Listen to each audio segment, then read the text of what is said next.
hôm lần cho qua cái Thái Thắng Hồ Chí Minh, Susan Burns. Tôi học tiếng Việt ở Mỹ. Tiếng Việt rất là khó.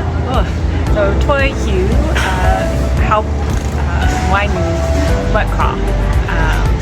So I want to say in English, I do understand that studying a foreign language is really hard. And I really want to first congratulate you on being in the English club and trying to study hard. I've also studied 4 other foreign languages besides Vietnamese, and I'm going to give you a couple of tips on studying. So first of all, the biggest tip, I'm sure you've already heard this from your teacher, is you can't be shy and you have to use the language. And just remember that the people listening to you are not listening for your mistakes. They're listening because they want to understand you. So just do your best to communicate, and that's really all you need to do. The other thing I would say is to watch videos or read about a subject you're interested in. So if you really like science, then go read some articles or watch some videos about science. If you really like sports, go watch some videos about sports in the US or Australia or wherever. But really try to find things that you want to learn more about and do it in English, and that's going to help you to really absorb the vocabulary and really get more out of what you're doing when you have time to study. So I hope you are able to take advantage of the English Club and just keep practicing. It's the only way that you learn. Thank you. Thank you. And can I follow up with maybe 2 questions? You mentioned that you've been working abroad for 25 years. Yes. So can you say what made you interested in wanting a career abroad? Sure. So I was a teacher in the United States, but I always thought it'd be interesting to learn more about other cultures and people in other countries. So I decided to join our diplomatic service.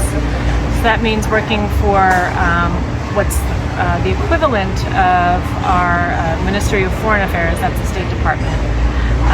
And I thought I would just try it for a couple of years, but it's been 25. And the thing I like the most about it is I'm never bored. Never. I always get to learn a new thing about a new country or talk to people and hear about their experiences, and I really love that. And so I believe in lifelong learning, and so I've been able to do that in this job.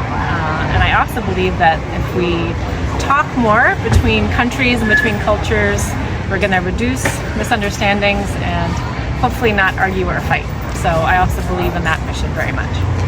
And in terms of your personal way of learning a language, what has worked for you?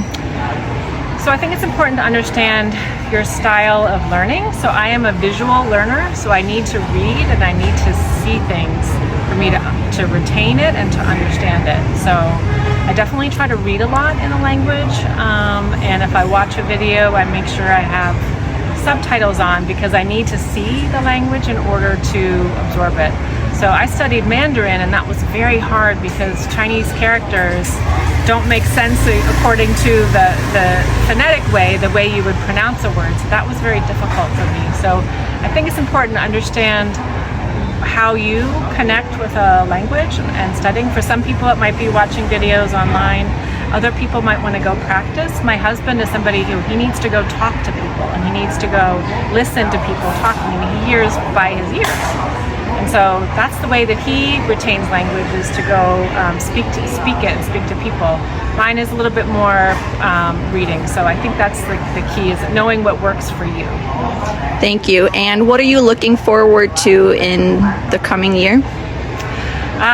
Well, I am looking forward to, I think in Vietnam, the thing that surprises me the most is how quickly this country is changing and how dynamic it is. And so I think I'm looking forward to seeing what happens between the US and Vietnam in the next year. Like I said, I am never bored, but especially in Vietnam, there's so much that's changing so quickly. I think there's a lot of opportunity for people in Vietnam. I think that there's going to be a lot more in the coming years in terms of new industries, new jobs, and so I think this is a great time to be, especially be a young Vietnamese person. Great. Thank you so much. Hey, my pleasure.